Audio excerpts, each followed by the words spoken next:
For centuries, the private sector has been at the forefront of all forms of integration, including colonialism.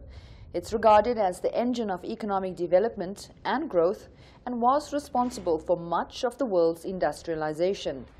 That's because private sector agenda revolves around competitiveness, strategy, and increasing market share.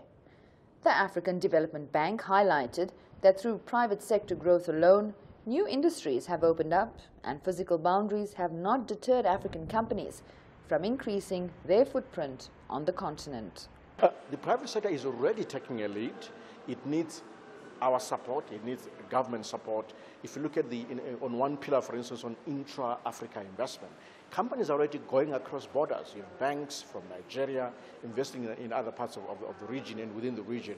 Banks in South Africa, mobile telephony companies, retail companies. The same thing applies to in East Africa in terms of companies out of Kenya and spreading all that technology that they're developing from the Kenyan base. So the private sector leaders are seeing it as an imperative. It's a survival strategy and a growth strategy for their businesses to go Pan-African, to go regional.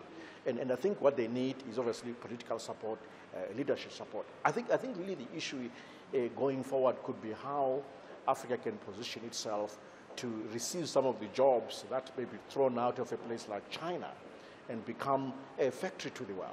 I mean, if you have rising wages, which is natural from the Chinese manufacturing base, which has been the factory to the world so far, those jobs have moved to Vietnam and other places. Wages eventually will rise in those areas. So the question is, can Africa then position itself to receive those jobs through joint ventures, through upskilling the skills in Africa itself, to make sure that those 85 million jobs or so can be here on the African continent. Those are some of the private sector issues that need to emerge. Then Africa can really join global value chains, which is where it needs to be, certainly in the next 50 years going forward. In fact, at the conference, there was general consensus amongst delegates that sustainable integration should be grounded in the private sector as its industry that sets the agenda for infrastructure development and identifies areas of future growth. The African Development Bank pointed out how massive investment on the continent's roads, dams, and transport corridors have accelerated trade and skills development. Absolutely. We as a bank have as one of our pillars in terms of our 10-year strategy, regional integration. Integration that connects countries, connects geographic areas, connecting people, allowing people to move, reducing the cost of doing business and economic activity. That's what we're pushing for. And if you look at one instrument, which is infrastructure investment, which is an enabler, by the way, we're doing a lot of that, whether it's roads, rail, electricity distribution, production and generation, supporting the ports and so forth, supporting regional institutions of excellence. We're doing all of that, including regional governance institutions, which try to bring peace and integrate Africa better politically, but make sure they create a stable political environment for economic activity to take place. We're doing all of that. So this is what we do. But businesses can never operate in a vacuum.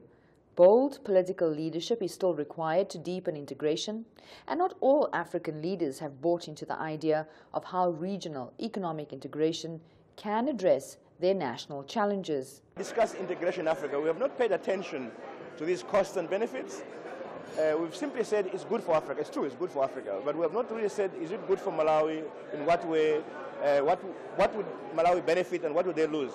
Until you answer those questions for politicians, they'll be very scared, of course, of embarking on a scheme that may be very costly for them in some sectors and beneficial in some sectors. So it matters for political. We have not given the politicians the benefit of their knowing what would be the cost and what would be the benefits of integration. We just say it's good for Africa, it's true, but different countries will pay different prices for integration. But the African Development Bank's chief economist says, if anything, economic policy can play a crucial role in creating political stability on the continent. But look, at the end of the day, if the political agenda results in political stability, reduces political fragility, that's a positive thing.